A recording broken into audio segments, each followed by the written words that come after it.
हिमालय पर्वताच्या पायथ्याची राज्य म्हणजे शांतता, उल्हास आणि निसर्गाने भरभरून दिलेली सौंदर्य अशी आपली आजवरची धारणा आहे आणि म्हणूनच त्याला आपण देवभूमी असं देखील संबोधतो.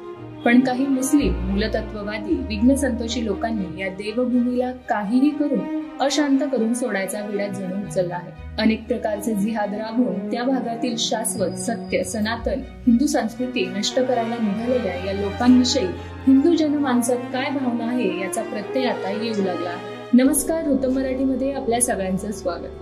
हिमाचल प्रदेशातील शिमला इथल्या संजोली अवैध मस्जिदीचा वाद आता विकोपाला पोहोचला आहे. पक्षभेद विसरून इथला हिंदू बहुसंख्येने रस्त्यावर उतरला आहे. यामध्ये महिला आणि तरुणांची संख्या लक्षणीय आहे. संजोली इथली ही 5 मजली मस्जिद बेकायदेशीरपणे बांधण्यात आली आहे. याच विरोधात काल सकाळपासून त्या ठिकाणी आंदोलनं सुरू झाली. या आंदोलनामुळे परिसरात कलम 163 लागू करण्यात आलं. मात्र असं असतानाही हजारो लोक रस्त्यावर उतरून घोषणाबाजी करू लागले. त्या आंदोलकांनी पोलिसांचे बॅरिकेड देखील तोडले. त्यानंतर पोलिसांना या लोकांना पांगवण्यासाठी लाठीचार्ज करावा लागला.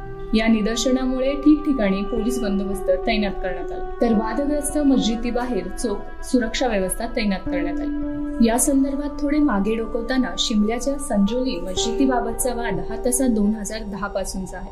त्या विरोधात लोक गेल्या अनेक दिवसांपासून आंदोलनं करत आहेत. पण नुकताच उफाळून आलेल्या या आंदोलनाची सुरुवात एका छोट्याशा हाणामारीने झाली. शिमल्याच्या मल्याना या भागात राहणाऱ्या विक्रम सिंग नावाच्या हिंदुत्ववादी तरुणाला ठरवून टार्गेट करत 6 मुस्लिम तरुणांनी बेधाम मारहाण केली. त्यानंतर तो गंभीर जखमी झाला. त्याला ऍडमिट देखील करावं लागलं. या मारहाणीबाबत विक्रमने पोलीस ठाण्यात गुन्हा दाखल केला आणि सांगितलं की मारहाणीनंतर सर्व आरोपी पळाले आणि त्या अवैध मस्जिदीत लपले. काहींच्या म्हणण्यानुसार हे आरोपी यूपीचे रहिवासी आहेत. या प्रकरणाची स्थानिक हिंदू संघटनांना माहिती मिळताच त्यांनी संजोली मस्जिदीला विरोध सुरू केला आणि ही बेकायदेशीर मस्जिद पाडण्याची मागणी केली. यानंतर लोकांच्या निदर्शनाचं रूपांतर हळूहळू संतापात झालं.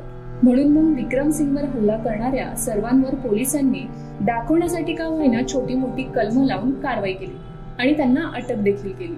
आरोपींच्या यादीत गुल्लवाज, सारिक, सफ अली आणि 2 अल्पवयीन मुलांचा समावेश आहे. दुसरीकडे हिमाचल प्रदेश विधानसभेत या मुद्द्यावर मोठा गदारोळ आता सुरू झाला आहे. मंत्री अनिरुद्ध सिंग यांनी जोरदारपणे हे प्रकरण लावून धरलं आहे.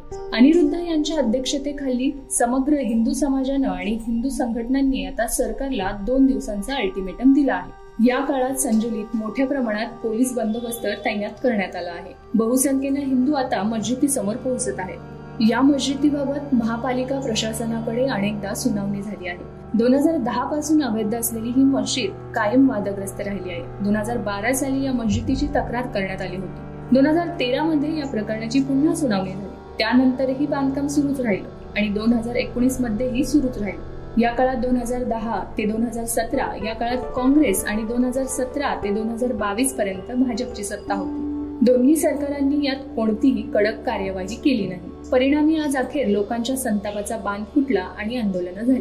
अशा प्रकारच्या अवैध मस्जिदींबाबत तुमचं काय मत आहे? सरकारने या संदर्भात कोणती पावलं उचलली पाहिजेत? तुमच्या प्रतिक्रिया आम्हाला कमेंटमध्ये कळवा आणि तसेच माहितीपूर्ण व्हिडिओ पाहण्यासाठी सबस्क्राईब करा ऋतम मराठी.